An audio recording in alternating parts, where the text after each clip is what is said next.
Verify हो जाएगा।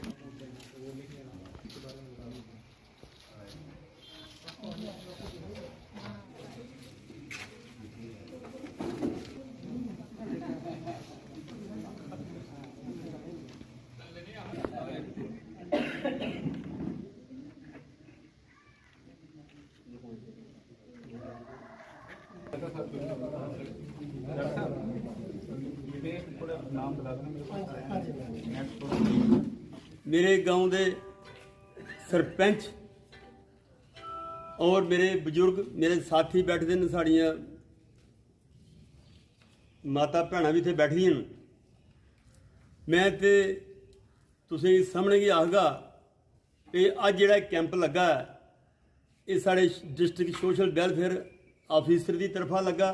असें इन्हें बड़े चिर होया गलांदे भी साढ़े ग्रां लगे टूर रखो ताकि लोकें भी थोड़ा पता लगे। तुसें पता है साढ़े ग्रां दे विच कोई ना कोई प्रोग्राम होंदे रहिंदा, कोई ना कोई डिस्ट्रिक्ट अफसर जां डीसी साहब काफ़ी बारी इत्थे आंदे रहिंदे न ते जिहदे विच लोग भी जागृत होंदे रहिंदे और पिंड दी जिहड़ी तरक्की है वो भी इस्से बहाने होंदी है। अज इंदा जिहड़ा आना हा इन्हें आख्या भी नहीं असीं डॉक्टरें भी कन्नै लेइयै चल गए क्योंकि ग्रां दे विच जिहड़े डॉक्टरें दे कैंप बड़े घट लगदे न ते जिहदी वजह कन्नै लोग जिहड़े न वो कई जगह जा ही नहीं सकते हैं जां अस्पताल जाना होवे। मैं district social welfare officer Kathua आज आप सबके बीच में हूँ।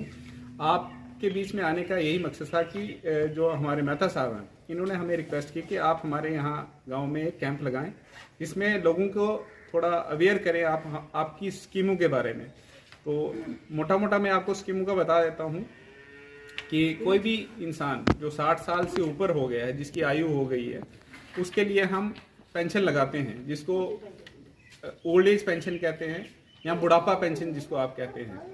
जिसकी उम्र 60 साल से ऊपर हो जाए और उसके पास PHH राशन कार्ड हो,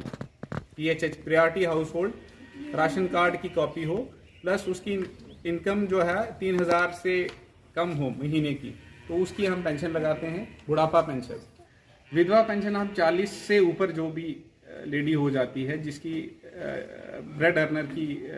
डेथ हो जाए फैमिली में या उसके हस्बैंड की डेथ हो जाए, तो उस केस में हम उसको विधवा पेंशन लगाते हैं जिसकी उम्र 40 से ऊपर है। तो बहुत सारे केसेस में हमारे पास रिक्वेस्ट भी आई और कंप्लेंट्स भी आई लोगों की कि आप 40 से नीचे अगर कोई विधवा हो जाती है तो उस केस में आप क्या करोगे। तो उस केस में हमारे पास एक स्कीम है नेशनल फैमिली बेनिफिट स्कीम, जिसमें हम वन टाइम असिस्टेंस देते हैं 20,000 की। जो भी BPL फैमिली रहती है, अगर उस केस में उसके प्राइमरी ब्रेड अर्नर की डेथ हो जाती है या किसी उसके हस्बैंड की डेथ हो जाती है किसी लेडी के, तो उसको वन टाइम असिस्टेंस मिलती है 20,000 की। मगर इस स्कीम में अभी हमें सरकार से थोड़ी असिस्टेंस कम मिल रही है, तो हम इस स्कीम में कम असिस्टेंस प्रोवाइड कर पा रहे हैं। तो इसी तरह हमारे पास एक और स्कीम है जिसको हम हैंडीकैप पेंशन स्कीम कहते हैं। फिजिकली हैंडीकैप या स्पेशली एबल्ड पर्सन जो हमारे पास होते हैं, जो किसी कारणवश विकलांग हो जाते हैं या फिर उनकी जो हाथ पांव काम नहीं कर पाते, उसमें वो डिसेबिलिटी सर्टिफिकेट एक बनता है, जो मेडिकल बोर्ड बैठता है हॉस्पिटल में, जिस भी इंसान की उसमें 40% से ऊपर डिसेबिलिटी रहती है, 40% से ऊपर, जिसको परमानेंट डिसेबिलिटी भी कहते हैं, जो है लग सके। इसमें जो हमारा पेंशन का रेट रहता है वो 1000 रुपया पेंशन मिलती है हर एक बंदा। अब आने वाले टाइम में क्या होगा कि अब ऑनलाइन अप्लाई करना पड़ेगा पेंशन के लिए। जिसको भी पेंशन चाहिए, जो भी डिजर्विंग एलिजिबल होगा, उसको ऑनलाइन पेंशन के लिए अप्लाई करना पड़ेगा।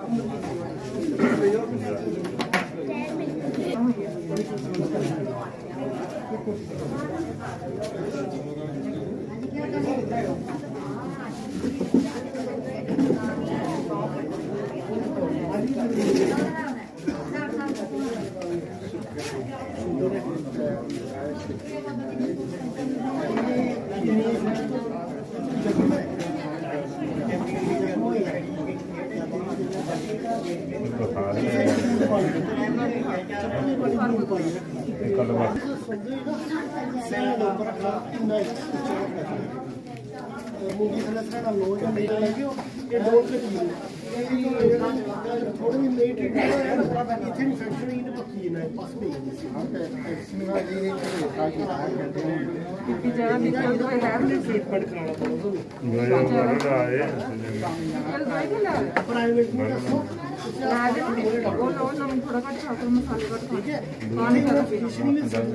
जी देखिए, फ्लोट में आज सरपंच साहब और जो हमारे यहाँ पे श्याम नारायण मेहता जी हैं, उनकी रिक्वेस्ट पे हमने एक कैंप लगाया, जिसमें डिपार्टमेंट ऑफ सोशल वेलफेयर और डिपार्टमेंट ऑफ आयुष दोनों मिलके यहाँ इन कोलैबोरेशन कैंप लगा रहे हैं, जिसमें डिफरेंट जो सोशल वेलफेयर स्कीम्स हैं उसके बारे में लोगों को अवेयर किया गया। और जो हमारे पेंशन बेनिफिशरीज़ हैं एट प्रेजेंट जो ले रहे हैं पेंशन, उनको ये भी मतलब मैसेज दिया गया कि आप जो अपने अकाउंट्स हैं उनको आधार के साथ लिंक करें, क्योंकि गवर्नमेंट के directions different time to time आती रहती हैं कि आधार बेस्ड एनेबल पेमेंट अब होने जा रही हैं हर स्कीम की। और ऐसे भी जो है ट्रांसपेरेंसी को इंश्योर करने के लिए आधार लिंक्ड अकाउंट्स होने चाहिए। और साथ ही साथ जो भी यहाँ पे सीनियर सिटीजन्स आए हैं यहाँ पे उनको मेडिकल एड, जो भी मेडिकल फैसिलिटी या मेडिकल चेकअप की शेप में हो, तो वो यहाँ आयुष के डॉक्टर्स जो हैं वो यहाँ पे वो दे रहे हैं वहाँ पे सीनियर सिटीजन्स को। साथ ही साथ में जो डिफरेंट स्कीम्स हैं सोशल वेलफेयर की, चाहे वो पेंशन स्कीम्स हैं, स्कॉलरशिप स्कीम्स हैं, या फिर हमारे डे केयर सेंटर के रिगार्डिंग है, या हमारा बाल आश्रम नारी निकेतन है, या फिर जो भी हम प्रोस्थेटिक एड देते हैं, डिफरेंट टाइप की प्रोस्थेटिक एड्स, चाहे वो व्हील चेयर हैं, मोटराइज्ड ट्राईसाइकिल हैं, क्रचेज़ हैं, ये जो व्हील चेयर्स हैं, तो वो हमने इनको बताया कि अगर किसी को भी रिक्वायरमेंट है इन चीज़ों की, तो वो हमारे डिफरेंट कैंप्स लगते हैं एडिप स्कीम के अंडर लिम्को के साथ मिलके हम ये कैंप्स भी लगाने जा रहे हैं अगले ही हफ्ते। 27 से हमारे वो कैंप्स स्टार्ट हो रहे हैं। किसी को कोई भी रिक्वायरमेंट होगी तो वो उन कैंप्स में आके भरपूर उन कैंप्स का फ़ायदा ले सकता है। देखिए, हमारे पास जो पेंशनर्स हैं अभी एट प्रेजेंट दोनों स्कीमों जो ISSS और NSAP है, 53,390 जो पेंशन बेनिफिशरीज़ हैं हमसे पेंशन ले रहे हैं। रिसेंटली हमने 1106 पेंशन बेनिफिशरीज़ के केसेस जो हैं वो हमने डायरेक्टरेट भेजे हैं सैंक्शन के लिए, तो मोस्ट प्रोबेबली 1-2 दिन में वो सैंक्शन हो जाएंगी। और उससे हमारा पेंशन बेनिफिशरीज़ का जो नंबर जो है डिस्ट्रिक्ट वो में बढ़ जाएगा। तो इसमें पेंशनर्स को 1000 रुपया जो है रेट के हिसाब से पेंशन दी जाती है। तो ये सारा DBT चल रहा है, DBT मोड से पेंशन बेनिफिशरीज़ के अकाउंट में डायरेक्ट पेंशन जा रही है। आपको पता है कि आज हमारी पंचायत फ्लोट ए में एक सोशल वेलफेयर की तरफ से जो डिपार्टमेंट है सोशल वेलफेयर का, उनकी तरफ से एक जहाँ पे प्रोग्राम ऑर्गेनाइज़ किया गया है, जिसमें यह है कि जो लोग अभी तक विडो पेंशन या ओल्ड एज पेंशन जो अभी तक उनसे वंचित रह गए हैं, उनको जहाँ पे बताया गया है कि जो रह गया वो अपना फॉर्म भरवाएं और उसका पूरा फ़ायदा लें। और जो फिज़िकल हैंडीकैप्ड हैं उनके लिए जो भी गवर्नमेंट जो उनके लिए जो प्रोवाइड करवाती है जो भी मशीनरी है, उनके लिए भी बोला गया है कि वो अपना जहाँ पे फॉर्म भरवाएं और अपने जो इसका वो बेनिफिट लें। पहले भी हमने कई लोगों की जो फॉर्म भरवाए और पेंशन को कुछ लोग पेंशन का जो बेनिफिट ले रहे हैं, जैसे हेयरिंग डिवाइस है वो भी कई लोगों को प्रोवाइड करवाई गई है, और जो विडो पेंशन है वो भी लोगों को मिल रही है। तो अब जो लोग रह गए हैं उनके लिए ये मैसेज दिया गया है कि आप भी अपना फॉर्म भरवाएं और इसका पूरा फ़ायदा लें। और इनके साथ साथ ही जहाँ पे एक मेडिकल वालों की तरफ से भी जो एक प्रोग्राम ऑर्गेनाइज़ किया गया है कि जो लोग दूर दराज जैसे हमारे शहर में नहीं जा सकते हैं, वो जहाँ पे डॉक्टर आए हुए हैं वो वहाँ पे चेकअप करवाएं, फ्री चेकअप है। उसके साथ साथ ही उनको जो मेडिसिन भी वो भी प्रोवाइड करवाई जा रही है। तो इसके साथ साथ ही जो हमारे गाँव वासी काफ़ी खुश हैं, काफ़ी आपने देखा कि काफ़ी तादाद में लोग आए हैं और जो सोशल वेलफेयर की जो स्कीमें हैं उनका जायज़ा ले रहे हैं और उनको सुन रहे हैं और उसके साथ साथ उस पर अमल भी कर रहे हैं। किया गया, क्या देखते हैं कितना ज़रूरी है ऐसे कार्यक्रमों का आयोजन? कार्यक्रम का जो आयोजन है ये आज हमारे गांव में जो रखा गया है डिस्ट्रिक्ट सोशल वेलफेयर ऑफिसर की तरफ से। हमने इनको काफ़ी बार बोला कि आप हमारे इलाके में आएँ और हमारे गांव में आकर ये प्रोग्राम रखें ताकि लोगों को पता चले कि सोशल वेलफेयर डिपार्टमेंट इसकी क्या जिम्मेदारी है और ये क्या करता है, क्या करना चाहता है। क्योंकि आम लोग क्या करते हैं जी, वो फार्म दिया सरपंच को या किसी और आदमी को दिया, अभी जाओ जी मेरा फार्म मैंने भर दिया है तो मेरी पेंशन लगवा देना। जहाँ तक जितनी जिसकी ड्यूटी समझेगा, अगर सरपंच अपनी ड्यूटी समझता है तो सरपंच वहाँ पर चला जाता है। कई बार क्या होता है कि